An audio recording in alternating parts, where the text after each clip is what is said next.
Hey campers, just a real quick one, a real quick one today, about 10 good minutes, okay? I promise you. So I'm hanging out minding my own business, and I'm thinking, oh my gosh, we're still in chapter 5.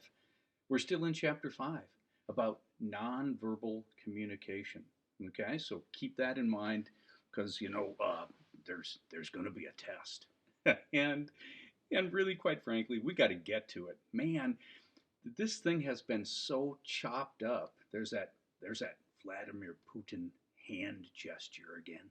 This thing has been so chopped up that I'm going to give you free of charge. I'm going to give you a test review at the end of the last video. Oh, thank you. Like, here's the deal. Today we're going to talk about the functions of nonverbals. Now, functions is the key word here. Functions of nonverbals. So when we see the magic whiteboard fall in here, just keep that in mind. Today's lesson, the functions of nonverbals. All right, here we go. Here we go, campers and camperettes. Function number one is super easy, and it's intuitive, and we do it all the time.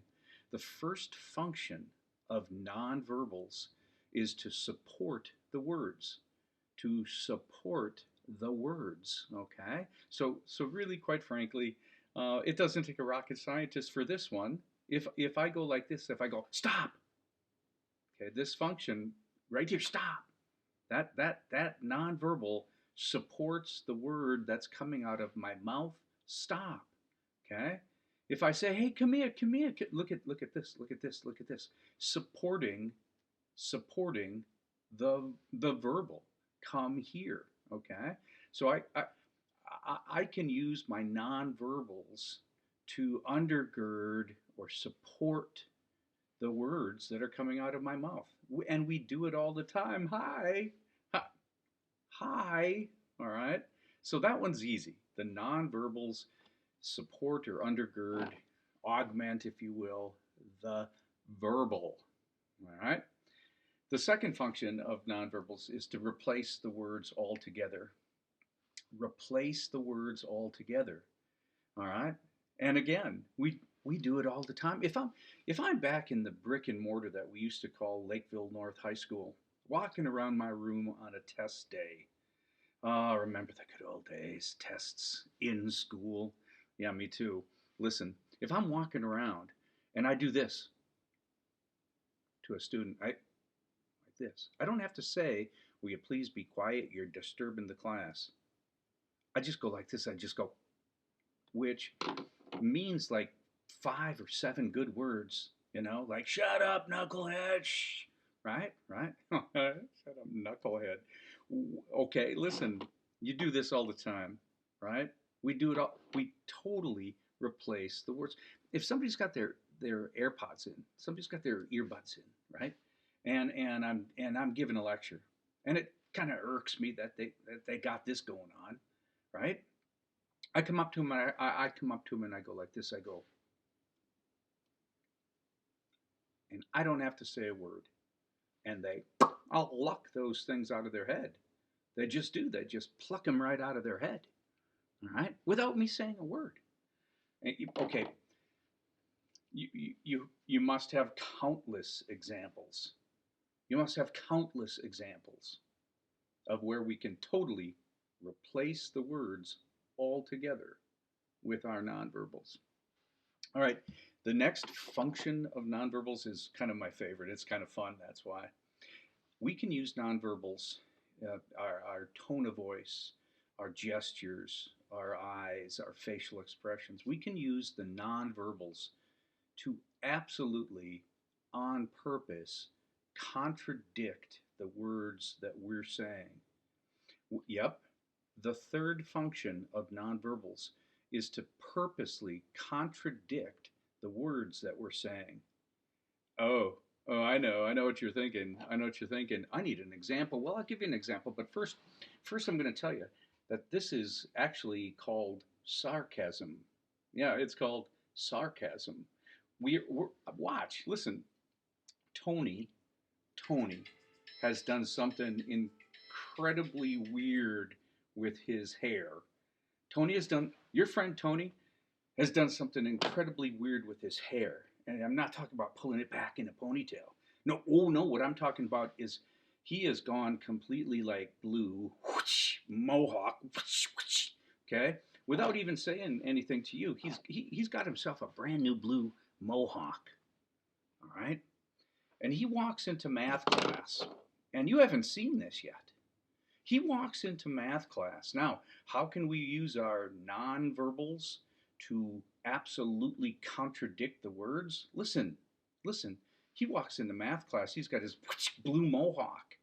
And you go like this, you go, nice hair.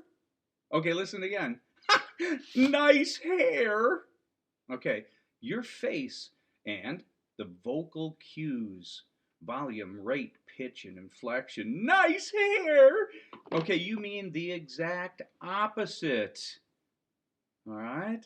It's sarcasm. You're not really telling him his hair is nice. Nice hair, dude. Okay, listen, listen. We have 3 functions so far. I promise you 10 minutes. And I want to get this done. I want to get this done. Support the words. Okay? To support the words. Come here, come here, come here. To replace the words all together. Okay? And now to purposely contradict the words. I.e., sarcasm. Nice hair. All right.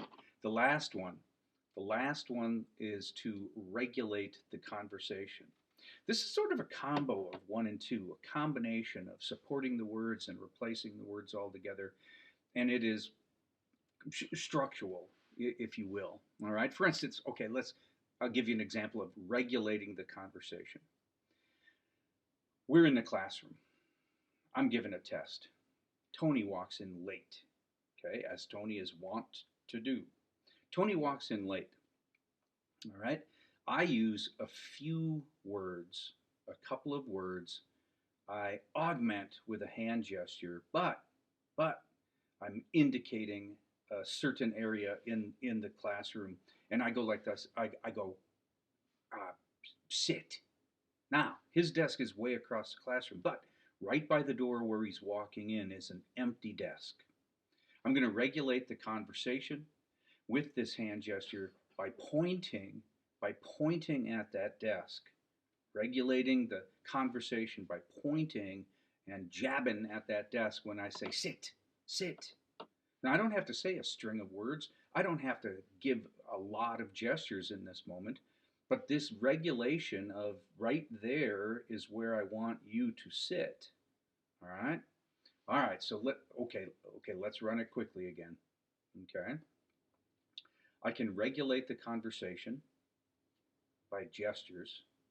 I can contradict the words or say the exact opposite of the words with my nonverbals to be sarcastic. Okay? I can replace words altogether. I can replace words altogether, and I can support words. Hi, or in this case, bye. All right, there we go. The functions of nonverbals for my class. And when you go to college, there'll be like 5 more of them, but you're not in college yet, are you? You got to pass my class to get out of high school. Whoa. Study. All right, campers, listen. Tomorrow we finish this thing up. Tomorrow we finish this thing up. I'm so excited. The nonverbals. Right now, I want you to do this. I want you to hang out. I want you to think. Use your big brain. Man, I want you to do great work. All right. All right. Keep your stick on the ice. I'm rooting for you.